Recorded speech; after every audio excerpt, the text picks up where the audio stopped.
हुए तो एमती उपाय आगु आपड़ के जह्नी तरकारी बनई नथिबे किंतु गोटे थर ये उपाय जह्नी तरकारी बनईकी देखंतु छोटरू बड़ समस्ते खायापी बहुत पसंद करेंगे।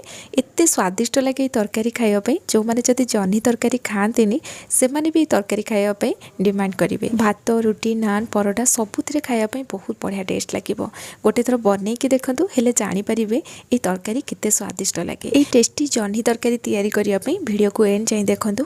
वीडियो भल लगे लाइक करदेबे शेयर करेंगे चैनल नुआ थे सब्सक्राइब करने फेसबुक पेज रे देखुले निश्चित भाव में फॉलो करनी। चलतु स्टार्ट करवा आज रेसिपी। ये मुझे जह्नी तरकारी तैयारी करने दुटा बड़ साइज्र जह्नी नहीं प्रथमे छोट छोट पीस काटी चोपा बाहर कर नहीं आउे देखो ये पूरा छोट छोट पीस काटी आपण मैंने देखिकी जापे केते छोट पीस काटी आउ जह्नी काटिबा पूर्वर ना भल भाव में धोई नहीं काटी सारा पर धोबेनी।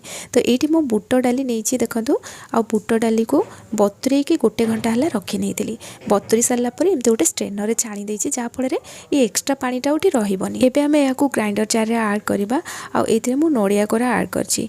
ये नड़िया कोरा थिले आड करेंगे ना आउ ये किसी बुट डाली नहीं जाए एक्सट्रा केवल बुट डाली रे तरकारीटा तैयारी करेंगे किंतु नड़िया कोरा देले कौन भल टेस्ट आसे जदि नथिबो किछि नै केवल बुट डाली रे तैयारी करेंगे। एथिरे अदा कंचा लंका पकेबा ताकू एमती सुखिला ग्राइंडिंग करके नहीं आसीबा। तो ये देखो ये केमती पूरा खदड़िया होगी ग्राइंडिंग होती किछिटा बुट डाली मिसी जाइए आउ किछि पूरा गोटा गोटा होगी रही एमती रहिले यहाँ खाइबापी भी बहुत बढ़िया टेस्ट लगे। तो से पूरा चिकन करके बाटिबेनी। एबे बुट डाली को आनिके आमे जह्नी रे ऐड करबा आउ एहाको आमे किछि मसला देके मिक्स करबा। तो सब मसला ये पकेबा पूर्वर प्रथमे आमे ए जो तरकारी पई जो मसलाटा आमे तैयारी करछन्ती ना ताकू रेडी करनबा। तो ये 2 बड़ चामच मो पोस्त नहीं गली आउ हाफ छोट चामच इतरे जीरा ऐड करबा। जीरा अधिक दबानी आ रसुण गोटे रसुण मुझे पूरा छड़ाई दी जी मुझे ऐड करनेली गोटे सुखिला लंका देके एमती सुखिला ग्राइंडिंग करके नहीं आसिली। यहाँ भल भाव में ग्राइंडिंग हो गलापर ये पानी देके यहाँ पूरा चिकन करके आम बाटिकी नहीं आसवा। तो ये आम पोस्त मसलाटा रेडी हो गला। तो से प्लेटा छोट थिला से भल से गोड़े हेबनी से मुझे ये जगह को बाहर करनेली पोस्त मसला को रेडी करके रखी ताकू आनिकी आम ये ऐड करवा। तो ये मुझे 2 चामच पोस्त मसला ऐड कली जहाँफल ये जह्नीर बल गुड़ा ना बिल्कुल भी फिका फिका लगे आ बहुत बढ़िया टेस्ट लगे। तो ये स्वाद अनुसार लुण देदेबा गरम मसला गुंड ये हाफ छोट चामच पकेबा हलदी गुंड पकेबा कसूरी मेथी को हाथ में टी क्रश करके ऐड करवा आ सब जिनस को हाथ में भल भाव में मिक्स करना। आपण मैंने ये आउ गोटे जिनस देखिकी जापे जह्नी अपेक्षा आमर बुट डालीर पेस्टा ये कम अच्छी माने जह्नीर टेस्टा को आम बढ़ाई सब जिनस ऐड कले किंतु एमती करेनि जे बुट डाली अधिक रखीदे जह्नी कम हो जहाँफल यहाँ बुट डाली तरकारी लगे से भाया करेनि। बुट डालीर पेस्ट पूरा कम रखिए जह्नी अधिक रखिए केवल बाइंडिंग ये आम बुट डालीटा नेले आउ ये देखो छोट छोट बॉल आम तैयारी करनबा। ये सबुठ मेन जिनस होची ना यार बॉल गुड़ा जिते तैयारी करेंगे बिल्कुल भी बड़ बड़ करेनि एमती पूरा छोट छोट तैयारी करेंगे। आपड़ देखिए जापे मुझे छोट तैयारी करते छोट तैयारी करेंगे यहाँ खाइबापी भल लगे बेसी बड़ बड़ करदे ना भितर जाए ये भल से कुक हुए आटा खाइबापी भी भल लगे। तो ये मुझे तेल गरम कर नहीं एबे आम बॉल गुड़ा को ये ऐड करवा लो टू मीडियम फ्लेम रे ये बॉल गुड़ा को आम फ्राए करवा। जितेबाला ये फ्राए करेंगे गैस फ्लेम हाई रखिबेनी आ अत्यधिक तेल गरम थी ये बॉल गुड़ा को ऐड करेंगे ना जल्दी जल्दी उपरटा पूरा पोड़ीज पूरा कलर पड़े आसो कि भितर जाए कुक हेनी। ये जह्नी बरा फ्राए कला बेले एगुड़ा ना बहुत सफ्ट थाए जितेबाला उल्टा पाल्टा करेंगे केयरफुली करेंगे और जिते पूरा यहाँ गरम थी देखिए यहाँ पूरा नरम होगी थाए से आप तरकारी तैयारी करके पकेबेनी माने एपटे तरकारी तैयारी करके सेपटे मो फ्राए करके जो पकईदेवी बोली आम भावती से करेंगे कारण यहाँ बहुत नरम थाए एमती भी यहाँ जह्नीटा टिके कुक है यहाँ नरम हो जाए किंतु आप 5-10 मिनिट या एमती रखीदेवे ना ये ऑटोमेटिक टाणी जेहेतु यहाँ बुट डाली पड़ी तैयारी होती। तो गरम थी आप तरकारी पकईबेनी टिके रखीदेवे पूरा सेट होटा तापर तरकारी ऐड करेंगे। तो ये मुझे सब बॉल गुड़ा को फ्राए करनेली आ जहाँ तेल थिला ये मुझे बाहर करनेली आ अल्प किसी तेल रखी नहीं ये आम तरकारी तैयारी करवा। तो ये तेल गरम हो जाए गैस फ्लेम ये पूरा लो रखी एबे आम ये गोटे डालचीनी आ तेजपत्र पकेबा तेल रे टिकेटा भाजी हो जमी यार फ्लेवरटा तेल रे पड़े आसो तापर ये आम पियाज पकेबा। ये टाइप बरा तरकारी गुड़ा आम जिते तैयारी करती ना ये आप पियाज को पूरा चुन चुन करके काटिबे। ये मुझे काटी पूरा छोट छोट कर काटिबे आमर ग्रेवीटा ना बहुत बढ़िया से तैयारी हुए। तो ये पियाज को पूरा छोट छोट कर काटी और बड़ साइज गोटे पियाज नहीं एबे गैस फ्लेम मीडियम रखिकी पियाज को पूरा गोल्डन कलर हवा जाए आम भाजी नवा। आ ये देखिपे पियाजर कलर बहुत बढ़िया से पलि आसी।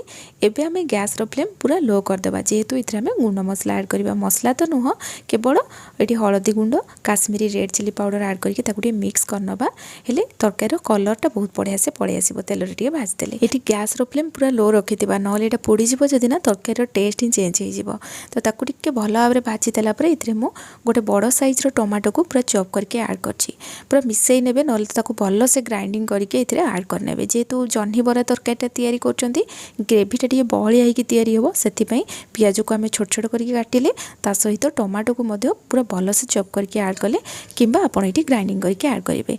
टमाटो को भल भाव टिके भाजी नेबा और गैस रो फ्लेम पूरा लो करके ही टमाटो को भल से भाजी नेबे।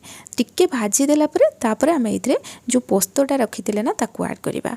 किछि पोस्त बटा आम जह्नी बरा रे ऐड करथिले और किछि रखि नैथिले। एबे आम से पोस्त बटा को इठे ऐड करके ताकू भल भाव रे कसी नबा। जदि मसला कसिला बेले आपन को लागुछि जे एटा ड्राई हो जाउछि किंबा तळु लागि जाउछि ताले इथरे अल्प पानी देई दे मसला को भल भाव रे कसी नेबे। पूरा ड्राई करिवेनी नले तळु मसलाटा लागि जिवो ना तरकारी रो टेस्ट ही खराब हो जिवो। सेति तो अल्प अल्प पानी देके मसला को कसिबे। आ एठी देखि पड़थुवे मसला रो तेल छाड़ी गलानी और बहुत बढ़िया से फ्लेवर आसछि। तथापि आउ टिके मसला को आम ये कुक करवा से मु आउ टिके पानी देकी कभर करके ये मु लो फ्लेम रे गोटे मिनिट पाखापाखि छाड़ीदे। आ गोटे मिनिट पर मुझे आपन को ओपन करके देखो देखो ये भल से माने सीझी जाइए आमर मसलाटा बहुत बढ़िया बास्ना आसछि। आपन ना ये किचन किंग मसला अल्प पकई पारिबे किंबा मीट मसला चिकेन मसला जहाँ भी ये अल्प पकई पारिबे भल फ्लेवर आसीबो। मसला भल भाव ये कषि होला परे आम ये पानी देदेबा। तो ये देखो आप ग्रेवी जी बहलिया कि पतला रखापी चाहते से अनुसार पानी देवे। मुझे अधिक पतला करनी टिके बहलिया रखी जोटा कि रुटी सहित खावाई बहुत बढ़िया लगे। तो एबे आम ये पानी देकी यहाँ मिक्स करनबा और कवर करके लो फ्लेम रे 2 मिनिट पाखापाखि यहाँ फुटिया छाड़देबा। भल से यहाँ जब फुटब ना ताले तरकारी टेस्ट भल आसो कारण बरा गुड़ा पकईला यहाँ आम फुटेबानी से टाइम रे ही तरकारी को भल से फुटे नहीं। तो यहाँ भल से फुटिला जो बरा गुड़ा आम रखी ताकू इथरे ऐड करवा और यहाँ ऐड कलापर ना आप अधिक समय फुटेबेनी जस्ट गोटे मिनिट पाखापाखि फुटे ने। तो मुझे कभर करके गोटे मिनिट यहाँ एमती फुटे नहीं। अधिक समय जब फुटे देवे बरा गुड़ा तरकारी खोली जबार चान्स अच्छी से अधिक समय फुटेबेनी। गोटे मिनिट ये मुझे फुटेला कसुरी मेथी को ड्राई रोस्ट करके रखी ताकू इथरे पूरा गुंड करके देखो मुझे ऐड कली ता सहित गरम मसला गुंड ऐड कली और सबू जिनस को आम मिक्स करनबा। आउ ये मुझे अधिक समय ताकू फुटेनी जस्ट मिक्स करनेली। तापरे गैस रो फ्लेम ये बंद कर देइथिली। लास्ट रे धनिया पत्र ऐड करके तरकारी को सेट होगा घोड़े की 5 मिनिट छाड़देली। जेकोसी तरकारी कि समय जब कवर करके रखी नबा तरकारी ग्रेवी बहुत बढ़िया से रेडी हुए ता सहित तार फ्लेवरटा भी बहुत बढ़िया आसे। तो तरकारी को पूरा सेट होगा 5 मिनिट छाड़ देइथिली। 5 मिनिट पर ये जह्नी तरकारी रेडी हो गला बहुत ही फ्लेवरफुल और एते टेस्टी तैयारी होता। मुझे कौन कहबी जेपर्यंत आपड़ तैयारी न करछंती जानि परिबेनी तरकारी केते स्वादिष्ट लगे। तो निश्चय थरे ट्राए करंतु। आज रेसिपी आपण मानकु केमती लागिला मते कमेंट सेक्शन रे जणाइबे। पुणी आसीबी नुआ रेसिपी नहीं कि सेति पर्यंत रहुची। धन्यवाद।